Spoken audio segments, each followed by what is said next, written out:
جی شیخ محترم، آپ درس کا آغاز کر سکیں. جزاک اللہ خیر و بارک اللہ فیک.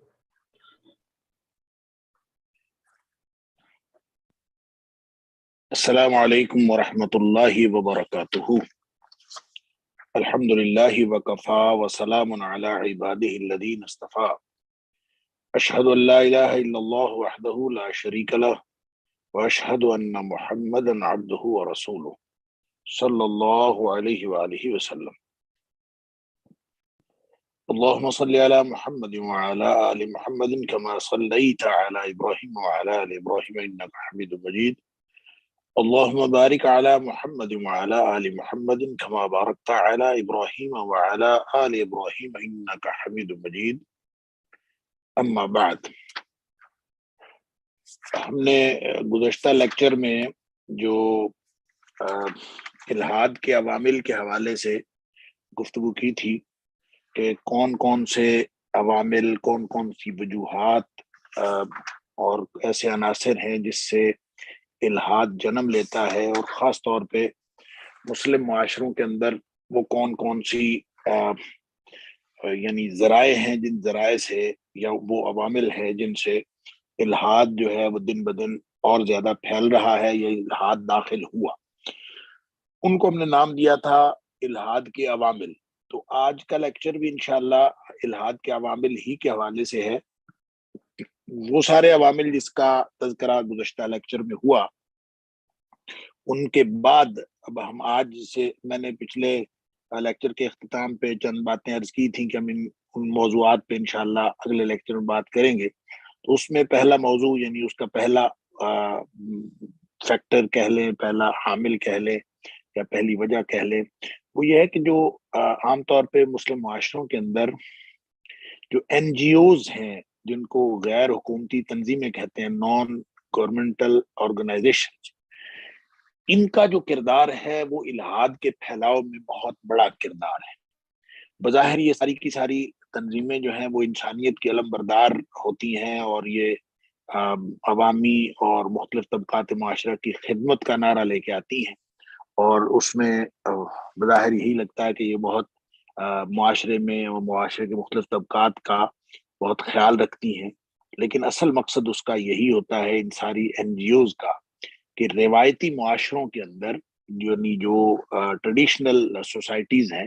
اس میں ایسی چیزوں کو فروغ دیا جائے یا ایسی چیزیں وہاں پہ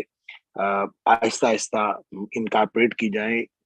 یا یوں کہہ لیجیے ایسے مسائل کو اجاگر کیا جائے جن سے معاشرے کی جو اصل روایتی بنیادیں ہیں وہ باقی نہ رہیں یا شکست و ریخت کا شکار ہو جائے. گویا معاشروں کو اپنی روایات پر قائم رکھنے کی بجائے ان کی روایات سے دور لے جانے کے لیے یہ سارے کے سارے اقدامات کرتی ہیں. ظاہر معاشرے جب قائم ہوتے ہیں تو معاشرے ایک ٹریڈیشن کے اوپر قائم ہوتے ہیں، معاشرے کی کچھ اقدار ہوتی ہیں، کچھ روایات ہوتی ہیں. حتیٰ کہ جب ہم فکر کی بات بھی کرتے ہیں تو فکر بھی ایک ٹریڈیشن کے ساتھ جڑی ہے. اور ٹریڈیشن کیا ہے، روایت کیا ہے؟ روایت یہ ہے کہ ہم نے جو کچھ اللہ اور اس کے رسول صلی اللہ علیہ وسلم کی طرف سے آیا وہ ایک ترتیب کے ساتھ ہمارے پاس پہنچا، ایک سیکوینس کے ساتھ. اس ساری روایت سے توڑنے کے لیے اصل میں این جی اوز جو ہے وہ کردار ادا کرتی ہیں، اور یہ الحاد کے پھیلاؤ کا بنیادی کردار ادا کرتی ہیں. اور اس سے فرق کیا پڑتا ہے؟ جب وہ معاشرے کے اندر طبقات کی مختلف طبقات کی وہ خدمت کرنا چاہتی ہیں تو وہ مادی بنیادوں پر معاشرے کی درجہ بندی کرتی ہیں. یعنی پہلے تو روایتی بنیادوں پر معاشرے کی درجہ بندی ہوتی ہے. مختلف جو ہمارے جو علماء ہوتے ہیں یا جو روایتی جو استاد ہوتا ہے، پھر شاگرد ہوتا ہے، پھر اس طرح سے ایک یعنی ہمارے ایک روایتی طبقات موجود ہوتے ہیں. ان طبقات کی بجائے اب یہ ایک نیا معاشرہ جس کا نام انہوں نے رکھا ہوا ہے سول سوسائٹی. سول سوسائٹی کو یہ